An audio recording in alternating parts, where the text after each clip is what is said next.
Hello there my RPG lovers and welcome to another video. The first Risen game was a very strong beginning of the new Piranha Bytes IP. After the announcement for Risen 2, I expected we were going to see an even better sequel. That was kinda logical to expect because Gothic 2 was a phenomenal sequel which just took everything that was good about the first game, improved it in a lot of ways and continued the story. That was exactly what I expected from Risen 2, because it seemed like this small studio was once again on the right track with this new IP. Ahoy, laddie. Nice place to feel the wind in your hair, eh? Risen 1 had its fair share of problems that we discussed in the retrospective video, but overall, it was a very strong RPG in general. Especially for a brand new IP, even though it felt very similar to Gothic 1 and 2, which was a good thing if you ask me. After the first trailer for Risen 2 dropped, I was immediately very skeptical. It was obvious that the setting for the game drastically changed, which was not fundamentally a bad thing, quite the opposite actually. When a game developer tries something different, you can usually see the passion they have for creating new games, especially when it comes to smaller studios which are not afraid to take some risks. However, switching the medieval fantasy setting to 17th century inspired pirate setting just didn't sit right with me. Gods give me strength. It's not like this design decision came out of nowhere. The first Risen game had some mentions of pirates, and Patty, the daughter of the famous pirate Steelbeard, was one of the main characters in Risen 1. But I highly doubt that anyone would imagine that the sequel will be entirely based around pirates. Since the immersion is quite possibly the most important aspect of Piranha Bytes games, that automatically meant they would have to change the entire game design philosophy to better fit the new pirate setting. That might not have been a good idea, lad. Almost everything they established in the first game was going to be scrapped and they would have to start from the very beginning. The combat system, the progression and the exploration have undergone some major changes to go along with the new pirate setting and the story. Instead of just building upon the very solid foundation from the first game, like they did with Gothic 2, they instead did a 180 move and redesigned everything, which would only make sense if the first game didn't do so well, but it did. Well, the port for Xbox 360 was awful, but the PC version of the game managed to score some very decent reviews all around. Let me just put it this way, I wouldn't have any issues with the pirate setting if it was actually done well. Don't shoot the messenger, sir. So what was exactly the problem with this game? Well, let's start from the beginning.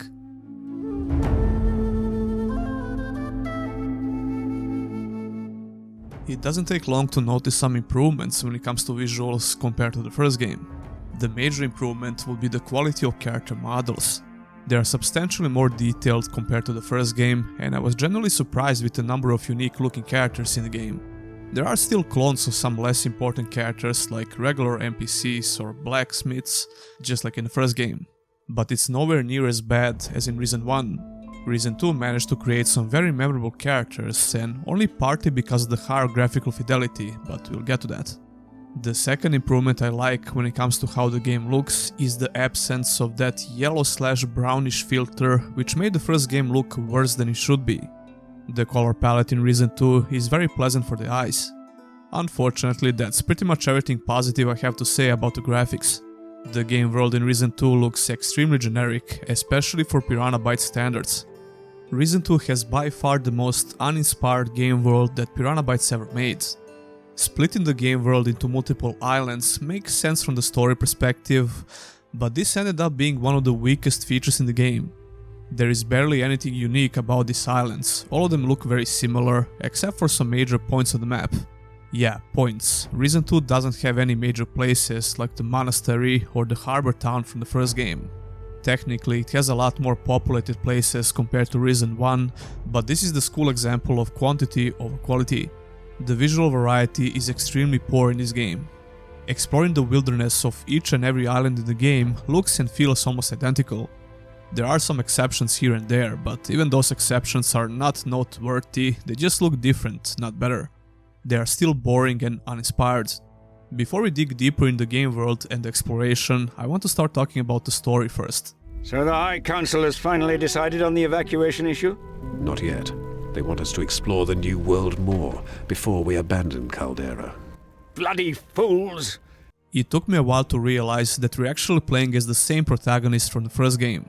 But I don't think you should blame me, because the story in this game doesn't make a lot of sense in the beginning. The story is actually the only thing that keeps the game together, believe it or not. If we ignore the plot holes, which became obvious because of the change of setting. No, but seriously, how do we go from the magic-oriented Inquisition that trains monks with staffs and crystal magic to musket-wielding 17th century colonists? Am I missing something here? I don't know. Do you just wake up one day and find yourself in a parallel universe? Because that's exactly how the beginning of the game feels. You wake up on the island of Caldera, which is the main base of Inquisition. The intro cutscene is not even a cutscene. The narrator just rambles a little bit about the Titans and that's pretty much it. From the very beginning, the sequel feels a bit rushed and underdeveloped. Reason 1 had a very cool intro cutscene, which did a great job to set up the beginning of the story. Reason 2 is the first and pretty much the last time I felt like Piranha Bytes lost the ambition and drive to make a good RPG. They had a pretty good cinematic trailer for Reason 2, but it wouldn't make a lot of sense to use it in an intro cutscene, I guess. Anyway, one of the members of the Inquisition wakes you up and gives you some shit about your drunken behavior. Apparently you are a disgrace for the Inquisition, even though you killed a fire titan not so long ago. Yeah, remember that? You might miss the connection with the original protagonist from the first game until your character mentions it once or twice during some random dialogue. Whatever, you wake up drunk and now you have to talk with Commander Carlos. You can see that almost the entire island of Caldera is burning in the distance. Probably because of the Titans and the constant Kraken attacks, I guess, but it didn't make a lot of sense to me. I'm pretty sure this is never explained in the game, but I could have missed something. Shortly after you leave the room, you will get a cutscene where you see Patty fighting sand devils on the coast. Patty is a returning character from Reason 1 and the daughter of the legendary pirate captain Steelbeard. We heard about him in the first game a lot, but we never got to meet him. Well, that changes in this game because he's one of the major characters. Anyway, Patty tells you that she's here to deliver an important message to Inquisition.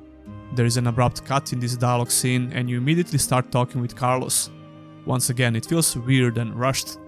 Patty informs you that her father Steelbeard is searching for a weapon to defeat Mara, and also the sea monster Kraken, which is sinking Inquisition ships. Kraken is one of the Mara's creatures, by the way. Mara is a Titan Lord and the main antagonist of this game. Your ultimate goal is to stop her, and the main story is completely revolved around this. Patty also tells you that there is a war between pirate captains because some of them sided with Mara, while her father is leading the opposition. He is currently on Tacarigua Island, which is your next destination and where the game essentially begins. Carlos tells you that you have to work undercover basically and join the pirates so you can stop the Kraken. That means that you're officially out of the Inquisition, and he strictly tells you that you should try to hide any connection you had with them. Otherwise the pirates would want to kill you. But that's not true, because I used every opportunity to tell people about my past with the Inquisition and there are no consequences whatsoever. A few years back I was with the Inquisition, under a foul-tempered goat fiddler named Mendoza. On Faranga we had to lock a titan back in its cage. You were a protector once. Yeah, but it feels like a lifetime ago. Times have changed, as you see. That's for sure, Sport. That didn't bother me a lot, but what I did found stupid about this is when you get to decide which faction to join. This is yet another undercooked feature of this game. Piranha Bytes games always offer you some meaningful decisions you have to make, especially when it comes to joining a faction. It's always a big deal in their games, and something went terribly wrong with Reason 2. This game has very underwhelming choices, and they don't make a lot of sense. A bit later in the game, you get the option to join, get this, the Inquisition or the Natives. Even though the game explicitly tells you that you should not have any connections with the Inquisition in order to blend in with the pirates. You become a pirate anyway, but you reach a point in the main story where you have to choose who to join, the Inquisition or the Natives. There are no different ranks you get to obtain no matter who you join, which automatically makes the progression worse because ranking up within a faction was always heavily connected with the progression in Piranha Bytes games. To less extent in Reason 1, but the sequel totally abandoned this idea. And you also become a pirate captain very early in the game with pretty much zero effort. Look, maybe they wanted to make a more casual action adventure. That would be the only logical explanation for this sudden change of game design philosophy. But if you hold this game to the same standards as previous RPGs from this studio, you're going to be disappointed and confused. Wise and clever old fucker. To go back to the story, your main goal is to collect all weapons to stop the Titan Lord Mara. You arrive on Takarigua with Patty, and now you have to find Steelbeard, who's on the other side of the islands. You get to do a couple of simple quests with the Inquisition. These quests have a familiar Piranha Bytes feeling attached to them. The game offers you different choices in the dialogue with some actual consequences and a couple of different ways to do simple tasks. In true Piranha Bytes fashion, if you even look someone wrong, you'll get destroyed in combat. It's only worth fighting small critters, and even that can be deadly. So it's always better for you to do some simple quests and get some basic gear until you start exploring the island and try to reach the pirates on the other side. The games from this studio always try to make things pretty hard in the beginning when your character is weak and undergeared, simply because it's a great way for the player to get sense of the progression when he starts leveling up. Although the gameplay in Reason 2 is pretty much terrible, but we'll get to that soon. Here is something I didn't expect to experience in this game. The humor is pretty good, and it doesn't take long to stumble upon some very silly interactions between NPCs. Let's get this f***ing sorted. Too f***ing right. So I'll go. F*** off, I'm going. Not f***ing likely, it's me that's going. Like, I'll go. F***ing dream on, I'll do it. The dialogue is well written for the most part, so the jokes usually land well. It's a dry pirate humor, but that's exactly what it should be, right? I would like a pistol. Well, why didn't you say? Reckon you're a bit slow, son. Is there someone who looks after you? Gods give me strength. Some of the characters you're going to meet are pretty memorable because of this. There is a lot of swearing in the game, but it's usually pretty funny if you ask me. The dialogue with the gnomes and the natives can be hilarious sometimes. The natives seem to have their own language, at least parts of it I guess, but I like the efforts. Capo, ono hamila gucho. What? It makes the whole thing more believable and more immersive. The humor and the story in general were interesting enough to keep me entertained, and I can't say the same about the gameplay. Let's focus on becoming a pirate and actually doing the main quest. When you get to meet Steelbeard, he gives you a bunch of quests to complete before he allows you to join the pirates. These quests were nothing special, and meeting the pirates was okay at best. They have some believable problems, like all NPCs in Piranha Bytes games, and you're there to solve them. But I have a bone to pick with the whole becoming a pirate thing, surprise surprise. I mentioned some underwhelming features of the game already, but this is definitely one of the biggest undercooked features in the game. Shortly after you become a pirate, you also become a pirate captain with your own ship and different crew members that you can recruit. But there are no actual ship mechanics or gameplay. Sailing to different islands is done with a short cutscene. This is something they definitely improved in the sequel, but that's a topic for another video. Don't worry though, Reason 3 video is coming soon as well. Anyway, the main thing you would expect to do as a pirate captain is sailing and robbing people. The latter is technically possible, but everything related to naval gameplay is completely out of the picture, which by default makes Reason 2 a very bad pirate game. In moments like this, it feels like Piranha Bytes were a bit too ambitious with the pirate features. Naval gameplay is not easy to pull off in a game like this, and being a small studio with limited resources didn't help. But in other moments, it just feels like they lost the motivation to make this game in general. What do you think I am, fucking stupid? And again, I might be wrong. Maybe they just wanted to make a simple action adventure. But even if that's true, that alone can't justify every undercooked feature in the game. So you have to join Steelbeard's pirate crew. Steelbeard is a decent character overall. Finally crawled out of your wanking pit, you pig-shagging landlubber! Only to see if the stories were true about you being sober, you rum-sodden old git! I'm wanting 2 crates, and I won't give you more than 7 for 'em, got it? I'll tell you're here to rob me then! 5 for 4! He's one of few pirate captains that managed to resist Mara's influence. Other pirate captains are now protecting Mara, and you'll have to kill them in order to get all the artifacts. The pirate captains are essentially boss fights. The first one on the list is Captain Crow. Your next destination is Sore Coast Island, where you go with Steelbeard and Patty. You get to kill some pirates and natives upon arriving on the island, and for the next quest you'll have to continue alone. Story parts like this doesn't make a lot of sense to me, because why would Steelbeard send you and Patty alone? After all, he has a full crew of pirates on the ship who are kinda useless. But anyway, this is the part where you have to decide if you want to join the Inquisition again or side with the natives. Apparently you'll need some help in order to kill this crazy pirate captain, and that's the main reason for joining one of the factions. This island has quite a few quests that you can do, if you wish to.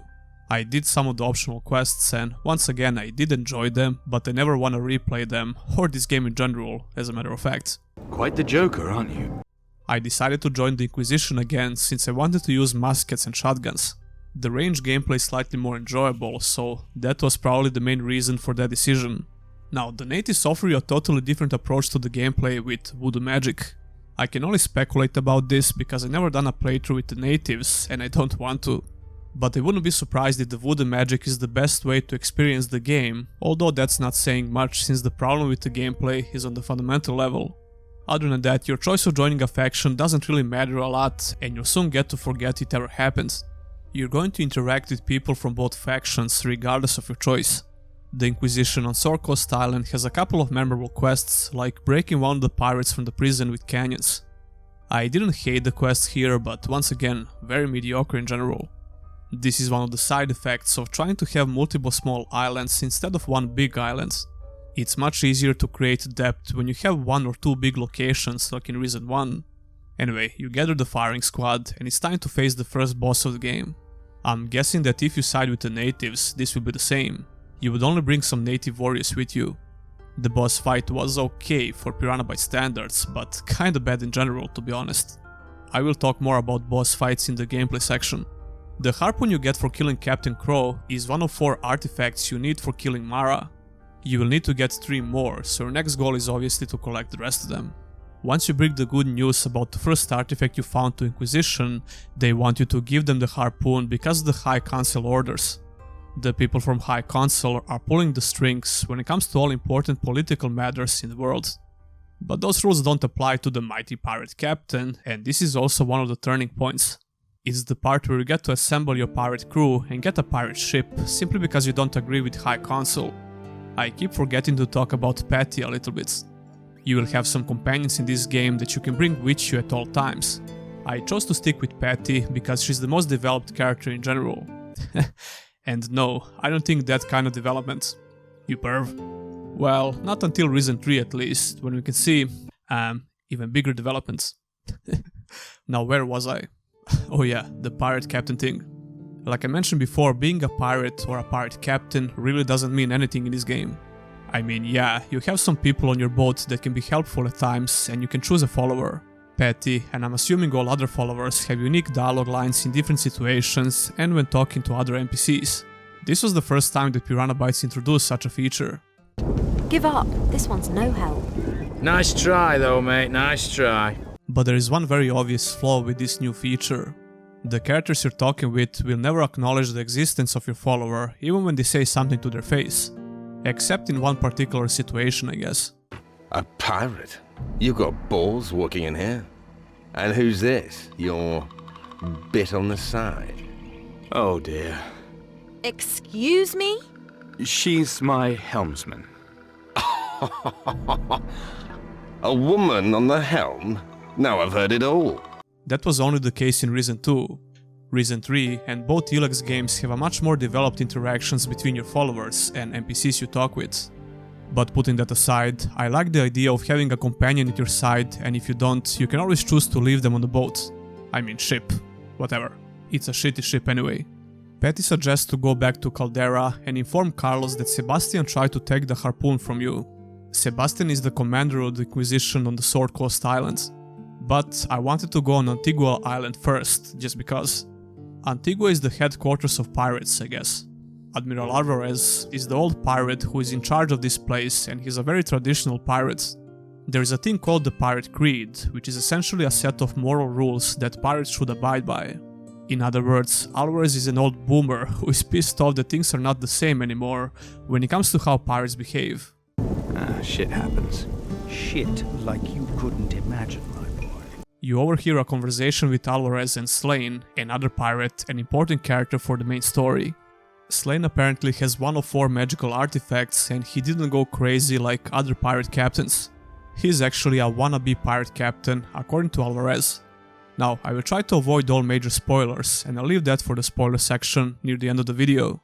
Reason 2 has a handful of plot twists, but none of them were that effective if you ask me. You can also choose to skip the spoiler part when you get there by using the timestamps feature. So, I will purposely skip major plot twists while talking about the main quest in this part. Anyway, Alvarez knows that Slane has the artifact and he demands to give it to him, but Slane refuses. So you start working a bit with Slane and he tells you that the knife is on the Thieves' Island. Before you get there, you have to do some filler quests for Slane's ship. After that's done, you sail away to Thieves' Island. Now, this is probably the most interesting location you'll get to visit, not because of the island itself, but the people who live here. Well, gnomes to be more precise. Fuck yes! Gnomes have built a little village on this island and you'll have to do some hilarious quests for them.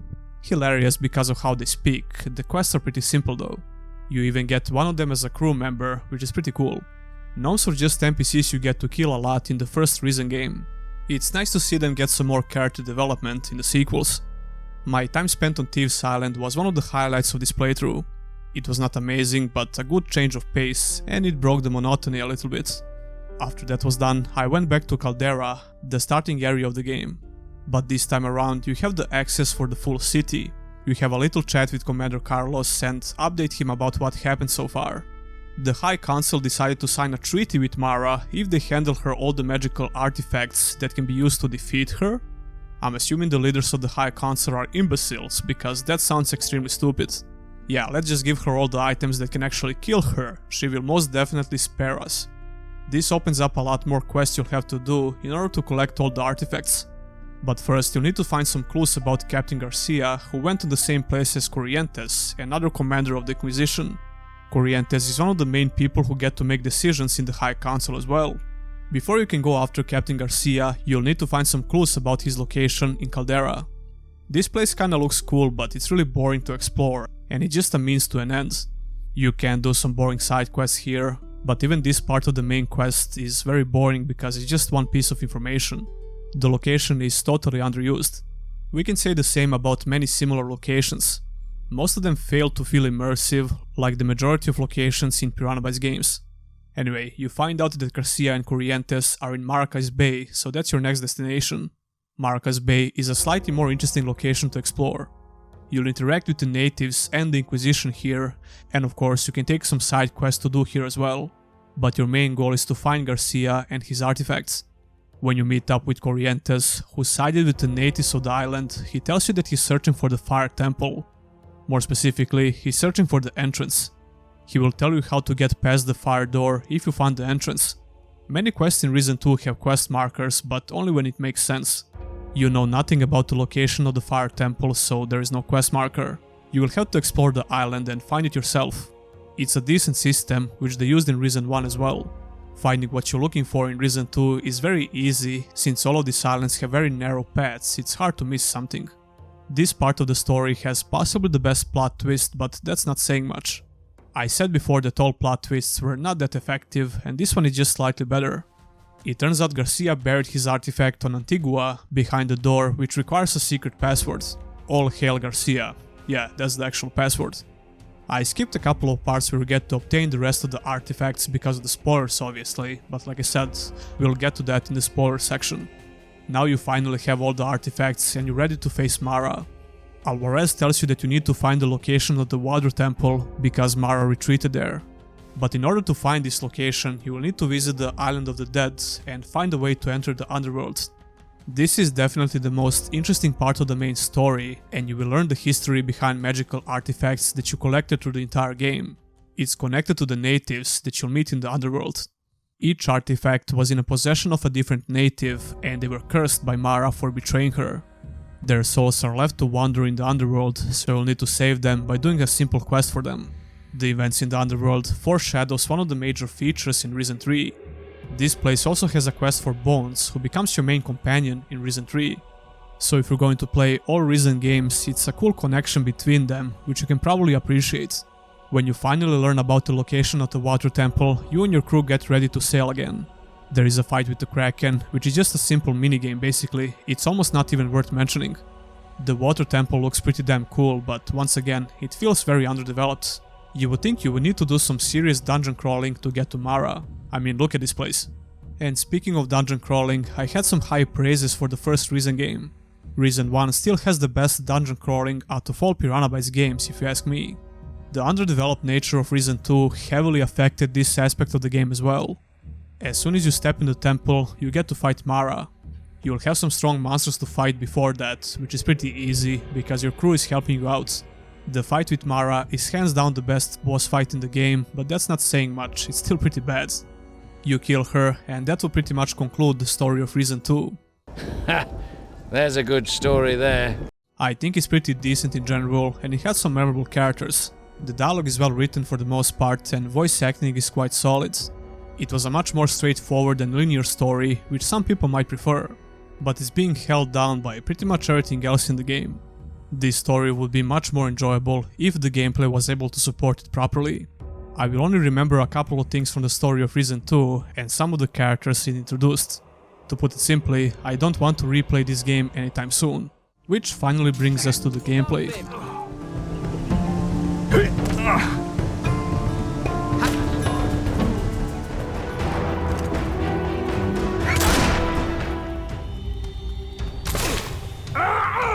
Hit the boss. If you're coming straight from Risen 1, I'm pretty sure you're going to be very disappointed with how this game plays. Risen 1 had a simple combo system which worked very similar to older GOTY games. You get to chain a couple of melee attacks, and the timing of button inputs was really important. It did take some time to get used to, and the controls felt a bit stiff, but it was a pretty decent combat system in general.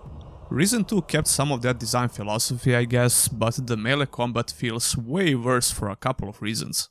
First of all, the controls are pretty similar to the first game, if not a little bit more responsive. However, we still have the same camera issues, like when your character is falling down, and the sensitivity settings are weird. You can only control the sensitivity of the horizontal movement for some odd reason, which leaves you with a very unbalanced sensitivity, especially if you like to turn it down a bit, like me. I got used to it eventually, but I was not happy to realize that even Risen 3 had the same issue. This is the first time I ever experienced a problem like this in games, ever. Anyway, since we mentioned the melee combat, let's continue that discussion for a little bit. Risen 2 still has a simple combo system, but your timing doesn't matter at all. They obviously wanted to make a more pirate style of combat with the swords, but that's not an excuse to almost completely ruin what you already established in the first game. NPCs will randomly parry you, your hits feel less impactful than in Risen 1, and the whole logic of this combat system is just very bad. To make things even worse, it encourages you to spam the attack button, basically. Since there are no penalties for doing it, and no resource you use for melee attacks, nothing is stopping you from spamming the button. You also have a dedicated button to fire your gun, or another gadget that you can loot, like daggers for example. It's really mind-boggling to me how worse this melee combat feels compared to the first game. I'm gonna sound like a broken record, but it really feels underdeveloped. That becomes to make even more sense when you start playing Risen 3, because the melee combat in that game feels like a deeper and more developed version of Risen 2. Speaking of depth, Risen 2 has some of it, but I'm going to show you why it doesn't matter at all. The idea for the character progression is essentially the same like in all Piranha Bytes games, except a couple of things. You gain experience, or glory as the game calls it, and you use it to increase one of your attributes. It's supposed to feel more RPG-ish, which I can definitely appreciate if it was actually done well. But it isn't, it barely feels like it makes any difference. By increasing your attributes, the level of skill goes up, and it allows you to learn new skills by visiting certain trainers. The melee combat gets just a little bit better when you unlock kick and riposte, but it's still very bad. So I just decided to play the entire game with a musket and a shotgun, and just use the sword when needed. I used the second musket I got for the entire game basically. It's not so hard to kite enemies around by spamming the dodge button, which doesn't have any resource attached to it. You can exploit the enemy AI without even trying. They can easily get stuck on the terrain, especially if you use the verticality to your advantage. It reminds me of GOTY 3 a bit.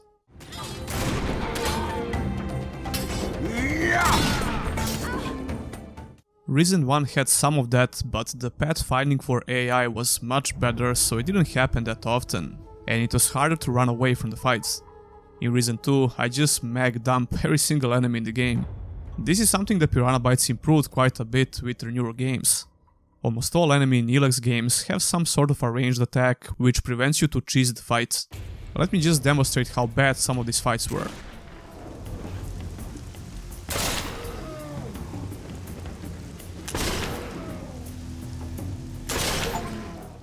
There are a handful of strong enemies like this, which are obviously not worth fighting at all, in the way that Piranha Bytes intended. And that's coming from me, a guy who actually enjoyed the melee combat in Elex, which also had its fair share of problems. But even besides those problems, you still had actual combat mechanics, which you can take the advantage of if you're willing to learn how it works. Clunky? Definitely. Janky? For sure. Stiff controls? Check. Even so, it was still functional. But Reasons 2 melee combat is on the verge of being broken, especially when you're fighting creatures. Every smaller to medium creature will try to circle around you for absolutely no reason. There is a soft lock targeting system, so you don't exactly lose the target you're attacking, even if it circles around you like a moron. Some of them can have some sort of a charge attack, which is very poorly telegraphed. Those kinds of attacks usually just put you in a QTE event. Wonderful. Speaking of dodge, it's okay I guess, but it can also get you killed easily in some situations. The sidestep in Reason 1 worked a lot better to get out of the way of the attack, even though it felt a lot stiffer than dodge in Reason 2. Remember how you could just mow down a bunch of enemies at once in Reason 1? It was one of the features that made the melee combat a lot better, especially when you get a stronger two-handed weapon. You could also die easily if you miss your combo, or if you don't pay attention to your positioning. Reason 2 has none of that. The range of motion for attacks is horrible, no matter which melee weapon you use. The blade skills you can learn make the melee combat just a little bit better, but it's like putting lipstick on a pig. Overall, I was extremely disappointed with the melee combat. Using the gun instantly was something that I kinda like, and it would be okay addition to the melee gameplay if the melee gameplay was any better. So what about the range combat? Well, it's definitely better, but not by a large margin. The problems with enemy AI is just magnified when you use ranged weapons. You have to work a bit before you get your first musket, which was kinda cool. The game uses hit scan for landing shots, and each gun has a range stat to it, so you can miss the shots. I'm not sure if there is a random chance to miss the shot as well, because sometimes it seems like I'm close to the enemy and the shot still misses. But whatever, you're going to hit 90% of your shots anyway. You can learn some skills for the muskets and shotguns, but most of them are just for increasing the damage. The critical shot skill is pretty important if you want to use ranged weapons. The reload time is about 2 seconds, and they didn't even bother with a reload animation. Who in their right mind thinks that it's fun to take one shot every 2 seconds with literally zero variety in how the guns work? Well, me apparently, since I played the whole game like this. I thought the shotguns at least will work differently because, you know, they do in real life. But nope, it's just a slightly different sound effect for the gun, with less range and usually less damage. Range gameplay wasn't that good in Reason 1 as well. The magic was fine, but the bow and arrow gameplay felt very clunky. The muskets and shotguns are less clunky, but also less fun to use. When it comes to the progression system, they could totally remove it from the game and I probably wouldn't even notice. Literally the only fun skill to learn was the one that allows you to shoot someone in the face while talking to them. I learned this skill very early on, but I believe I only saw a couple of NPCs who gave me this option. You can find some more gadgets for combat like bombs, but I never really bothered to use them. Oh yeah, and some of those magical artifacts can be used as weapons, which was kinda cool, but not extremely useful. You would think that weapon which can kill Mara will one-shot regular people. But I understand why this was not possible to do, because of the obvious balancing reasons. That's hilarious, because the game suffers from poor balancing anyway. The boss fights in the game are very basic, and they only rely on some gimmicky mechanics. Poke the giant stony boy and see Kraken in the mouth, those kind of mechanics. Along with some quick time events on top. Mara is pretty much the only real boss in the game, and you get to fight her with no gimmicks. It's okay to have a gimmicky mechanic or two in a boss fight, but when the whole fight is based around it, that's never a good thing. Reason 1 suffered from the same problem, but only against the last boss in the game. Well, it was the one and only boss in the game, but still. I think Piranha Bytes could have easily made these artifacts more interesting to use, which would at least add some depth to the gameplay, but whatever. The last feature in which I'm extremely disappointed, surprise surprise, is the itemization in the game. Like I said, I finished the game with the second musket I ever bought. I only got to change my sword and a gun a couple of times. The variety of armor in the game is very bad as well. You only get to find a couple of NPCs who can sell you some unique looking armor. Getting new armor in PB games have always been important. It was tightly connected with the progression, which made you feel stronger and more confident to fight stronger enemies and explore harder zones. None of that is present in Risen 2. However, we can finally be at least a bit positive about one feature related to this. Risen 2 had a comprehensive list of legendary items that are scattered throughout the world. You learn about these items in various books you'll find, and collecting them is pretty fun and useful. They give you different stats, that's why they're useful, and they're not just a mindless collectible item. So there you go, something positive about the game. Whoop-de-fucking-do. Don't get used to it though. The women might be nice to look at, but damn, they're slow. I already covered some of the exploration in the story section, but we have to talk a bit more about it. If I was trying to convince you to play some of my favorite PB games, the exploration would be one of the first things I would mention. Risen 1 had a dense, decently sized island with a lot of verticality. It also made you use certain skills that you can acquire in exploration, which felt really cool. Even though it was just one island, there were a lot of different things to see. All important areas were carefully built to ensure that exploration feels great. All of that with no load screens at all, by the way. No matter if you enter a big dungeon and come out of it from a totally different direction, there are still no load screens. It was very immersive to say the least. And again, none of that is in Risen 2. You gradually unlock more islands to explore as the story moves along. Even when Risen 2 introduces some nice looking areas which could potentially be fun to explore, they always feel underdeveloped, like Caldera for example.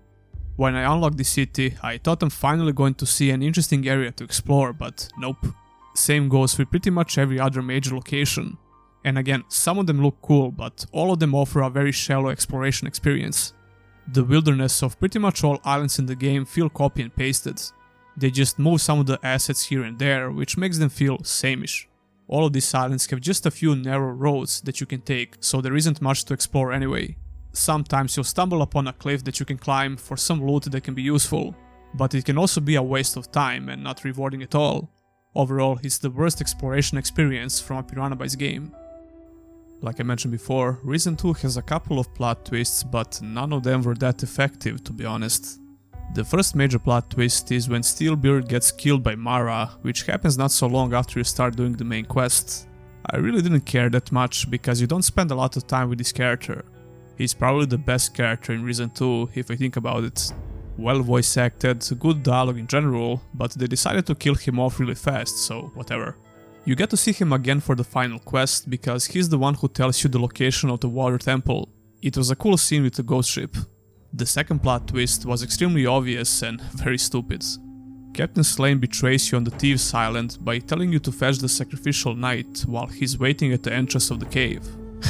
Yeah, not suspicious at all. This is how you end up stranded on the island without the ship and your crew. You get to kill Slane later, because he's one of the Mara's bitches. Slane was an okay character, but nothing special. The best plot twist in the game was definitely when Captain Garcia killed Corrientes and took his place. You actually never got to meet real Corrientes, it was Garcia all along. I think that was pretty cool and I didn't see it coming. I guess that would be all, if I'm not missing something. The ending doesn't really have spoilers actually, you just kill Mara. She has one dialogue line which was very disappointing. I expected at least some evil monologue from her, but nope. That will conclude the spoiler section. The music in the game is not bad, and there are a few tracks that I like.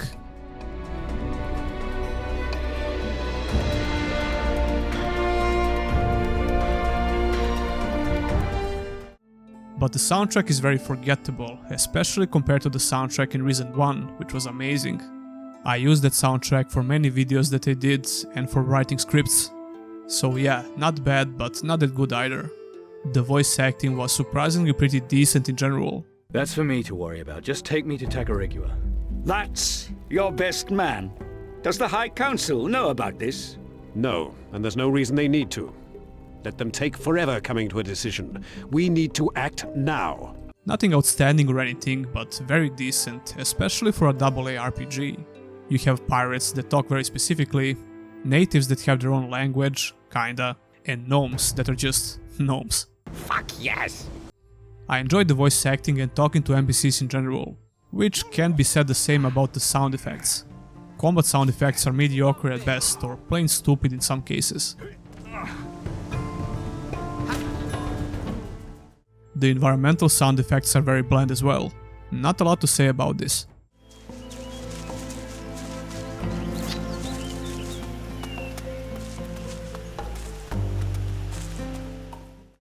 To sum it up, Reason 2 was very disappointing, especially after such a strong beginning of a new IP with Reason 1. Instead of improving the already established features from the first game, they decided to scrap almost everything in favor of the new pirate setting. The pirate fantasy was also really poor. The ship was just a gimmick that you couldn't use, and you become a so-called pirate captain with no effort at all. Even though the story itself was kinda interesting, it doesn't make a lot of sense from the perspective of the first game. Literally every major feature from the previous game feels underdeveloped in Reason 2. The gameplay suffered the most for all the reasons I mentioned before. The only logical explanation would be if Piranha Bytes wanted to simplify the sequel. That could possibly attract more new players, at the cost of losing the identity and the charm of a Piranha Bytes game. However, that was quick to change in Reason 3, the last entry in Reason series. But that's a topic for another video, and I promise you won't have to wait for long to see it. Well, we came to the end of this video. Tell me your opinion about Reason 2 in the comments below. Gods give me strength. Do you think I was a bit too critical, or do you agree with most of what I said? Leave a comment down below. If you want to support the channel, subscribing and liking the video works wonders. Speaking of supporting the channel, I just launched my personal store where you can buy some interesting t-shirts and hoodies. Check out some cool designs in the theme of the channel, like this RPG Zone hoodie or Nameless Hero t-shirts. But you'll find a lot more if you follow the link in the description. I think that's a great way to get something back for supporting the channel. And of course, you can always become a Patreon or a YouTube member and get your name on the end credits of my videos. Many thanks to all of my current supporters, and I'll see you in the next one.